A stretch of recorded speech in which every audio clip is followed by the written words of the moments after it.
नमस्कार दोस्तों, मेरा नाम है धीरज। आप देख रहे हैं समाचार भारत और थंबनेल देखकर यह स्पष्ट हो गया होगा कि आज भी हमारा विषय रहने वाला है EPS 95। जैसा कि मैंने आपसे अपनी पिछली वीडियो में यह वादा किया था कि EPS 95 के विषय को समझने के लिए, गहराई से समझने के लिए इस विषय पर 2 और वीडियो बनाऊंगा, जिसमें एक वीडियो रहेगा EPS 95 के कानूनी पहलुओं को समझने के लिए और एक वीडियो रहेगा इसके आर्थिक पहलुओं को समझने के लिए। तो आज इसी कड़ी में यह वीडियो है जिसमें हम चर्चा करेंगे कि EPS 95 से जुड़े सभी कानूनी पहलुओं पर। इस विषय के कानूनी पहलुओं की खोज पड़ताल करते समय मेरे दिमाग में एक एक करके कुल 11 सवाल आए, जिनके जवाब मैंने ढूंढे, जो मैं आज आपके लिए यहाँ पर लेकर आया हूँ। तो हम उन 11 सवालों और उन सवालों के जवाबों के माध्यम से EPS 95 के सभी कानूनी पहलुओं को समझने की कोशिश करेंगे। अपने पिछले वीडियो में मैंने आपसे यह रिक्वेस्ट की थी, आग्रह किया था कि यदि आपके भी कुछ सवाल हैं तो आप कमेंट करके अपने सवाल मुझसे पूछ सकते हैं, लेकिन अफसोस कि कमेंट द्वारा एक भी सवाल प्राप्त नहीं हुआ है। हालांकि कुछ दर्शकों ने कमेंट करके अपनी निराशा जरूर जाहिर की है, जो एक हद तक वाजिब भी है। इस विषय पर YouTube और अन्य प्लेटफॉर्म पर इतनी गलत जानकारी दी जा रही है, इतना धोखा दिया जा रहा है कि मुझे खुद अपनी रिसर्च में बहुत दिक्कत आई है। झूठे वादे और झूठी उम्मीदें दिखाकर भोली भाली जनता को गुमराह किया जा रहा है। लेकिन एक जिम्मेदार नागरिक और एक जिम्मेदार पत्रकार होने के नाते यह मेरी जिम्मेदारी बनती है कि मैं आप तक सही खबर पहुंचाऊं। और जैसा कि अक्सर कहावतों में कहा जाता है कि सच अक्सर कड़वा होता है, तो ऐसा ही एक कड़वा सच आज इस वीडियो में भी आपके सामने आएगा, जिसके लिए मैं अभी से माफ़ी मांगता हूं। इस विषय के कानूनी पहलुओं की पड़ताल करते समय एक ऐसी जानकारी हाथ लगी जिससे यह समझ आ गया कि ना केवल यूट्यूबर्स बल्कि खुद NAC राष्ट्रीय संघर्ष समिति भी एक हद तक जिम्मेदार है लोगों को गुमराह करने के लिए। कैसे? आने वाले कुछ मिनटों में आप खुद जान जाएंगे। तो 11 सवाल, 11 जवाब और एक निष्कर्ष। आइए शुरू करते हैं। सवाल नंबर 1, EPS 95 क्या है? तो EPS 95 यानी एम्प्लॉयज़ पेंशन स्कीम 1995 भारत में संगठित क्षेत्र में के कर्मचारियों के लिए एक सामाजिक सुरक्षा योजना है, जो कर्मचारी भविष्य निधि संगठन यानी EPFO द्वारा प्रशासित की जाती है। इसका मुख्य उद्देश्य सेवानिवृत्ति के बाद कर्मचारियों को मासिक पेंशन प्रदान करना है, ताकि वे आप अपने बुढ़ापे में वित्तीय रूप से सुरक्षित रह सकें। सवाल नंबर 2, 1995 में EPS 95 के क्या नियम थे? जवाब, EPS 95 को 16 नवंबर 1995 को लागू किया था। इसके मुख्य नियम उस समय इस प्रकार थे। सबसे पहले योग्यता। वे सभी कर्मचारी जो कर्मचारी भविष्य निधि EPF योजना के सदस्य थे, वे स्वतः ही EPS 95 के सदस्य बन जाते थे। योगदान। कर्मचारी के मूल वेतन और महंगाई भत्ते यानी बेसिक पे प्लस DA का 12% कर्मचारी भविष्य निधि यानी EPF में योगदान किया जाता था। ध्यान रखना, 12% EPF में गया है। नियोक्ता भी इतना ही योगदान करता था, लेकिन नियोक्ता के योगदान के 12% में से 8.33% EPS 95 में आवंटित किया जाता था और शेष 3.67% EPF में जाता है। इसके अतिरिक्त केंद्र सरकार भी कर्मचारी के मासिक वेतन का 1.16% EPS फंड में योगदान करती है। पेंशन की गणना कैसे होती है? पेंशन की गणना मुख्य रूप से सेवा अवधि और अंतिम आहरित वेतन पर आधारित होती थी। EPS 95 जो 95 बना था, उसके पेंशन योग्य वेतन की सीमा क्या होती थी? शुरू में पेंशन योग्य वेतन की अधिकतम सीमा 5,000 प्रति माह थी, जिसे बाद में बढ़ाकर 6,500 और फिर 15,000 प्रतिमाह कर दिया गया था। इसका मतलब क्या है? इसका मतलब यह था कि यदि किसी कर्मचारी का वेतन 15,000 से अधिक था तो भी उसकी पेंशन की गणना 15,000 के आधार पर ही की जाती थी। एक लिमिट सेट कर दी थी, कैप लगा दिया था। न्यूनतम सेवा अवधि कितनी होती थी? पेंशन प्राप्त करने के लिए कम से कम 10 साल की सेवा अवधि अनिवार्य थी।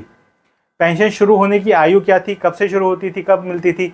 आमतौर पर 58 वर्ष की आयु में सेवानिवृत्ति पर पेंशन शुरू होती थी। 50 वर्ष की आयु से भी कम पेंशन के साथ प्रारंभिक सेवानिवृत्ति का विकल्प था। तीसरा सवाल, अब इसकी मांग क्यों हो रही है? ईपीएस 95 पेंशनों द्वारा वर्तमान में न्यूनतम मासिक पेंशन में वृद्धि की प्रमुख मांग की जा रही है। इसके कुछ मुख्य वजह हैं। कम न्यूनतम पेंशन। वर्तमान में न्यूनतम मासिक पेंशन केवल 1,000 है, जो कि आज की महंगाई और जीवन यापन के खर्चों के हिसाब से बहुत कम है। यह राशि अधिकांश पेंशन भोगियों के लिए पर्याप्त नहीं है और उन्हें गरीबी में जीवन जीने को मजबूर करती है। उच्च आय वालों को भी कम पेंशन मिलती थी। 15,000 रुपये की पेंशन योग्य वेतन सीमा के कारण जिन कर्मचारियों ने अपने सेवा काल में अधिक वेतन प्राप्त किया था, उन्हें भी सेवानिवृत्ति के बाद बहुत कम पेंशन मिलती है, क्योंकि उनकी पेंशन की गणना केवल 15,000 तक के वेतन पर ही की जाती है, ना कि उनके वास्तविक उच्च वेतन पर। महंगाई भत्ता भी इसका एक कारण है, यानी कि डीए। ईपीएस 95 पेंशन में महंगाई भत्ते का प्रावधान नहीं है, जिससे समय के साथ पेंशन की क्रय शक्ति यानी परचेजिंग पावर कम होती जाती है। स्वास्थ्य सुविधाओं का अभाव।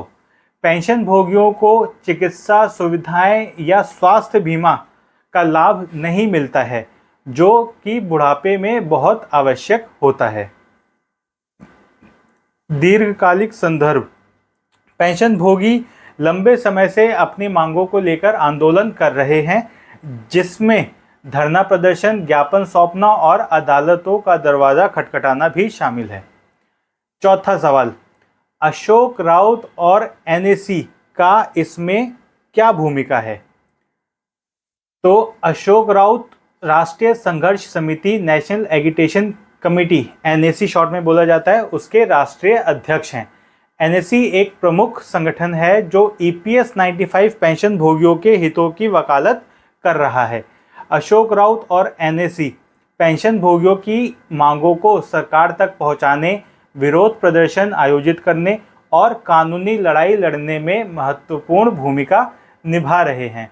वे मुख्य रूप से न्यूनतम मासिक पेंशन को 7,500 रुपये प्लस महंगाई भत्ता यानी डीए करने और पेंशन योग्य वेतन की सीमा को हटाने की मांग कर रहे हैं, ताकि वास्तविक वेतन पर पेंशन की गणना हो सके।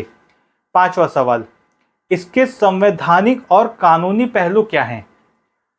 ईपीएस 95 से संबंधित कई संवैधानिक और कानूनी पहलू हैं, खासकर पेंशन की गणना और पेंशन योग्य वेतन की सीमा को लेकर। संविधान के अनुच्छेद 21 यानी जीवन का अधिकार। पेंशन भोगी अक्सर तर्क देते हैं कि इतनी कम पेंशन अनुच्छेद 21 के तहत मिले गरिमापूर्ण जीवन के अधिकार का उल्लंघन है। समानता का अधिकार भी आ जाता है इसमें। कैसे? यह भी तर्क दिया जाता है कि उच्च वेतन पाने वाले कर्मचारियों को भी सिर्फ 15,000 की सीमा के कारण कम पेंशन मिलना समानता के अधिकार यानी अनुच्छेद 14 का उल्लंघन है।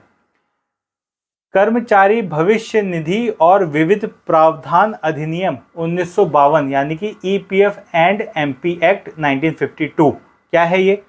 ईपीएस 95 इसी अधिनियम के तहत आता है। इस अधिनियम में समय समय पर संशोधन हुए हैं और इन संशोधनों को अक्सर कानूनी चुनौतियों का सामना करना पड़ा है। यथासंभव उच्च पेंशन, हायर पेंशन एक प्रमुख कानूनी लड़ाई है।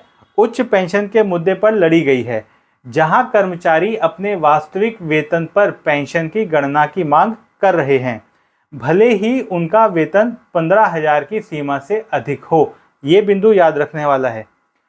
छठा सवाल, ईपीएस 95 से जुड़े हुए सुप्रीम कोर्ट के कौन कौन से निर्णय हैं? तो EPS 95 से संबंधित सुप्रीम कोर्ट ने कई महत्वपूर्ण फैसले दिए हैं, जिसमें 2022 का फैसला सबसे महत्वपूर्ण है। केरल उच्च न्यायालय के फैसले को बरकरार रखना, जो 2018 में हुआ। क्या हुआ था? केरल उच्च न्यायालय ने 2018 में फैसला सुनाया था कि 15,000 की वेतन सीमा को खत्म किया जाना चाहिए और कर्मचारियों को उनके पूरे वेतन के आधार पर पेंशन मिलनी चाहिए। इस फैसले को EPFO और केंद्र सरकार ने सुप्रीम कोर्ट में चुनौती दी थी। इसमें एक केस आता है सुनील कुमार बी और अन्य बनाम कर्मचारी भविष्य निधि और अन्य 2022 का। क्या था? 4 नवंबर 2022 को सुप्रीम कोर्ट ने एक महत्वपूर्ण फैसला सुनाया। इस फैसले में सुप्रीम कोर्ट ने केरल, दिल्ली और राजस्थान उच्च न्यायालयों के उन फैसलों को बरकरार रखा जिन्होंने पेंशन योग्य वेतन की 15,000 की सीमा को खत्म कर दिया था। 15,000 की सीमा को खत्म करना, ये बार बार आ रहा है, इस पर आप जरा ध्यान दीजिएगा। इसने उन कर्मचारियों को उच्च पेंशन का विकल्प चुनने की अनुमति दी जिन्होंने 1 सितंबर 2014 से पहले EPFO में अधिक योगदान दिया था या जो उस तारीख तक सेवानिवृत्त हो चुके थे। उच्चतम न्यायालय ने उन कर्मचारियों को भी उच्च पेंशन का विकल्प चुनने की अनुमति दी जिन्होंने 2014 के संशोधन के बाद EPFO में अधिक योगदान नहीं किया था, लेकिन वे अधिक वेतन पर पेंशन प्राप्त करने के पात्र थे। अधिक वेतन पर पेंशन, ये एक बहुत ही ज़रूरी चीज़ है, ध्यान रखिएगा। सुप्रीम कोर्ट ने EPFO को उच्च पेंशन के लिए आवेदन करने हेतु 4 महीने का समय दिया था। इस फैसले ने पेंशन भोगियों को उनके वास्तविक उच्च वेतन पर पेंशन प्राप्त करने का रास्ता खोल दिया है, बशर्ते उन्होंने पहले EPFO में उच्च योगदान दिया हो। दोस्तों, ये वीडियो काफ़ी लंबा होता जा रहा है, अभी भी बहुत कुछ इसमें रह गया है, तो मुझे ऐसा लगता है कि इस वीडियो को अभी यहीं पर रोक देना चाहिए और बाकी के जो कानूनी पहलू हैं या जो निष्कर्ष है वो मैं आपको अगली वीडियो में बताऊंगा। एक ही वीडियो अगर काफ़ी लंबी हो जाती है तो दर्शकों की भी रुचि नहीं रहती है और मेरा भी काम काफ़ी बढ़ जाता है। तो इसलिए हम ये जो वीडियो है इसे 2 पार्ट में लेके आएंगे। एक पार्ट यहाँ तक रहेगा और इसके आगे का जो भी विषय है या जो भी तथ्य हैं वो सब मैं आपको एक दूसरी वीडियो के द्वारा पोस्ट करूँगा। तो हमारे साथ बने रहिए। मेरा नाम है धीरज, आप देख रहे हैं समाचार भारत। अगर वीडियो आपको पसंद आ रहा है, हमारा कंटेंट पसंद आ रहा है तो वीडियो को लाइक कीजिए, चैनल को सब्सक्राइब कीजिए, अपने सुझाव ज़रूर भेजें, क्योंकि जब मैं आर्थिक पहलुओं की चर्चा करूंगा तो मैं जानना चाहता हूं कि आप लोगों के क्या सवाल हैं, ताकि मैं उनके भी जवाब दे पाऊँ।